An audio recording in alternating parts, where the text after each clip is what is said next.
Assalamu alaikum. I'm Dr. Rumana with your histology lecture on nervous system. Today we'll be discussing cerebellum.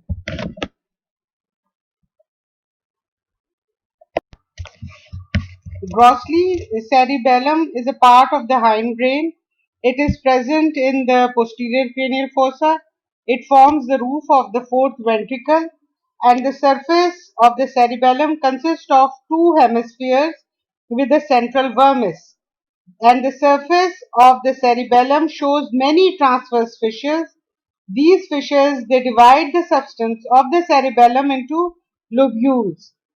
And you should know that the gray matter of the cerebellum is located on the surface as a layer of cerebellar cortex of the gray matter called the and centrally it are placed the white matter. So the gray matter is present on the outside and the white matter which consists of nerve fibers is present in the center, while the masses of the gray matter, which are called as the deep cerebellar nuclei, they are located within the white matter in the deep central part of the cerebellar hemisphere.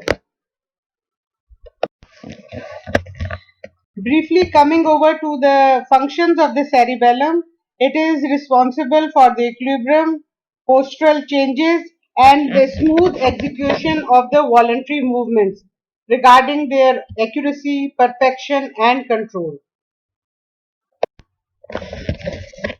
Uh, coming Cerebellum is not only controls the activity of the cerebrum but also of the spinal cord, and its malfunction or dysfunction leads to the manifestation in the is in the form of disturbance in the motor function without voluntary paralysis, and results in clumsy, poorly coordinated loss of skillful movements. Now discussing the white fibers, which are actually the afferent fibers. They are of two types. First, we are discussing the mossy fibers. The mossy fibers, they actually originate from the spinal cord in the form of spinocerebellar tract, or from the vestibular nucleus as the vestibulocerebellar tract, and from the pons as the pontocerebellar fibers. These fibers they enter through the inferior and the middle cerebellar peduncle and synapses with the Purkinje cell through the granular cell and terminate in the glomeruli present in the granular layer of the cerebral cortex. At their termination, these fibers branch repeatedly to give a moss-like appearance. जैसे काई नहीं होती उस तरह से. So these are called as mossy fibers. And the terminal branches of these mossy fibers make synapses with the dendrites of the granule cells in the glomeruli of the cerebellar cortex. So I hope these origin, why they are called as mossy fibers, and which cells they are having synapses is clear to you. So coming over to the next layer in the next slide. Now the second type of the afferent fibers, they are the climbing fibers. Now these nerve fibers they originate from the olivary nucleus, that is the inferior olivary nucleus of the medulla oblongata, and accessory olivary nucleus. They pass through the inferior peduncle. They enter directly into the molecular layer of the cerebellar cortex, and they synapse with the Purkinje cells in the ratio of 1:1. That is, one climbing fiber will anastomose with one Purkinje fibers, dendrites, in the molecular layer. Now coming over to the cerebellar cortex, that is the gray matter layer just underneath the pia mater, that is the outer layer, which is the layer of the meninges, the innermost layer, and it is covering the cerebellar cortex. and just below it is present the cerebellar cortex. Deep to the cortex is the white matter or the white fibers. Now the cortex has got three layers, which I will tell you in the next slide. But first of all, you should have an idea which types of cells are present in its different layers. Now coming over to the stellate cells, they are stellate cells, basket cell, Purkinje cell, granule cell and Golgi type 2 cells. And in the white matter, there are the climbing fibers and the mossy fibers. Now we have already discussed the white fibers, that is the climbing fibers and the mossy fibers. Now we will discuss the types of cells which are present in the cerebellar cortex. First is the stellate cell. Now we have already studied the stellate cell. It is actually a small star-shaped cell. Each cell has very short thin dendrites and a fine unmyelinated axon. The dendrites ramify just near the body, whereas the axon extend transversely. Please understand that it extends transversely to make synapses with the dendrites of the Purkinje cell. Now the next cell is the basket cell. They are also very small. They have also got a very small cell body which give rise to numerous branching dendrites that ascends towards the surface. The axons are here also unmyelinated and they are run horizontally. So the stellate shaped cell axons are running transversely while the basket shaped cells, their axons are running horizontally. Although its coarse axon gives off many descending branches also, which form basket-like terminal arborization around the bodies of the Purkinje cell. Therefore, they derive their name as basket cell from this arrangement of their branches arising from their cell body. Now, coming over to the Purkinje cell, the Purkinje cell is actually this layer lodges the cell bodies of large multipolar neurons. That is a Purkinje cell. They are massive flask-shaped cell bodies and they are arranged in a single row along the outer margin of the granular layer.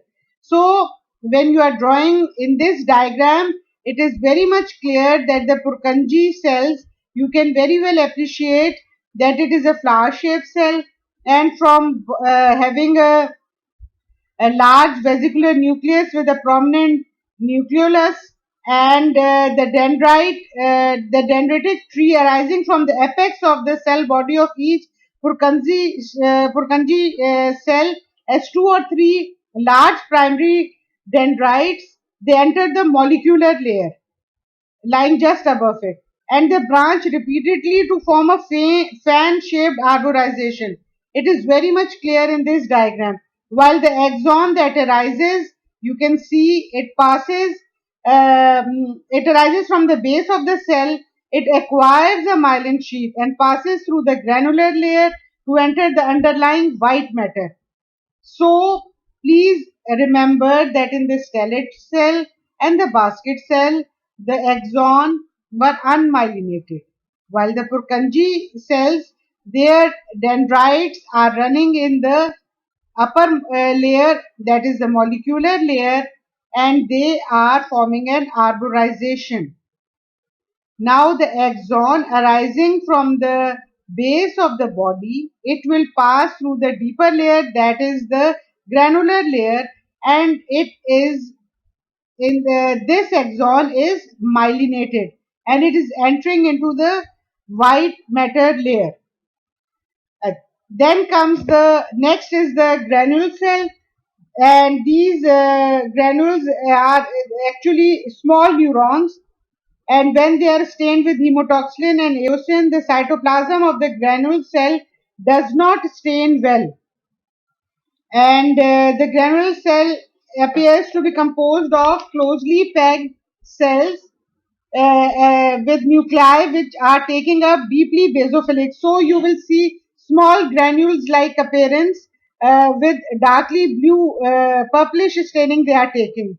This layer also shows irregularly scattered lighter staining area called as glomeruli or the cerebellar island. So then the other supporting cells are the Golgi type 2 cells. So I hope this is clear that which types of cells are present in the cerebral cortex. I'll repeat: stellate cells, basket cells, Purkinje cells, granule cell, and the Golgi type 2 cells. Now coming over to the next slide. Now the three layers of the cerebellum are molecular layer, Purkinje cell layer, and the granular cell layer. Now, as we have already studied the types of cells, we will now place them in their proper places. Like in the molecular layer, you will observe dendritic arborization. And from where does this dendritic arborization arise? It is arising from the dendrites of the Purkinje cell. Then we see densely packed axons running parallel to the surface, and superficially stellate cells are present, while in the deeper layer the basket cells are present. Now, why they are called as basket cells? I have already told you that their nerve fibers arising from the lower part of the basket cells, they form a basket-like appearance just below the Purkinje cells. Now coming over to the second layer, just below the molecular layer is the Purkinje layer. And please note down, and in this cell, in this layer, only Purkinje cells are present, and there is a single row of Purkinje cell. Then deeper to it is the granular layer, and this layer consists of closely packed granule cells which show clear zone in between, which called as glomeruli. And in the granular layer you will draw largely small basophilic nuclei of the cells, because the nuclei is taking up the most of the staining, and in the next slide it will be more clear with this diagrammatic representation. In this slide you can very easily see the outermost layer is the molecular layer consisting of stellate shaped cell with star shaped body, and you can see large number of axons, that is the nerve fibers, showing arborization of the Purkinje cells also. And this is the layer in which only stellate cell and basket cells are present. Now in the second layer there is a single row of Purkinje cells. In the Purkinje cell you can see the flower shaped appearance of the cell with this black arrow, and they from the apex are arising dendrites which are running in the molecular layer and showing arborization, which is the characteristic feature of the which layer? Molecular layer. So in the second layer, the Purkinje cells, you can see a very large centrally placed nuclei with a prominent nucleolus and the nasal granules surrounding it.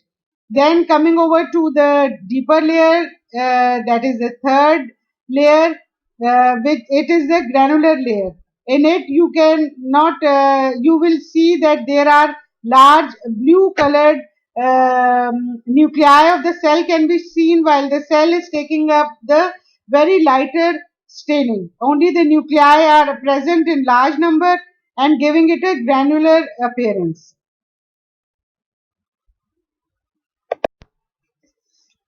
In this slide, you can see the different layers of the cerebellum, that is the molecular layer under low power, and then the Purkinje layer, and lot of granules in the layer. This is the granular layer, and deeper to it, as it is marked white matter, you can see nerve fibers.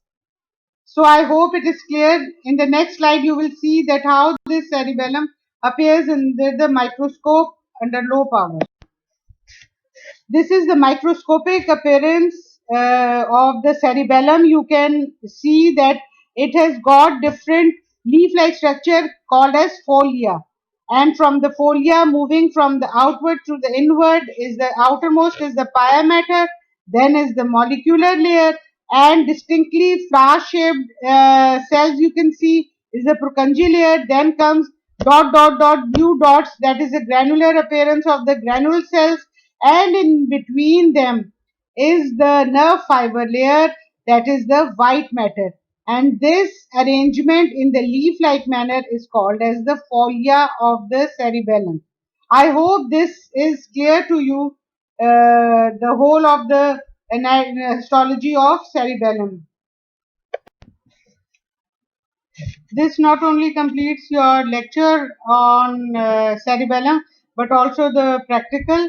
So you will have to draw its diagram and assignment and complete your work. I hope this whole nervous system, including spinal cord, cerebellum, and cerebrum, is clear to you. Thank you for listening.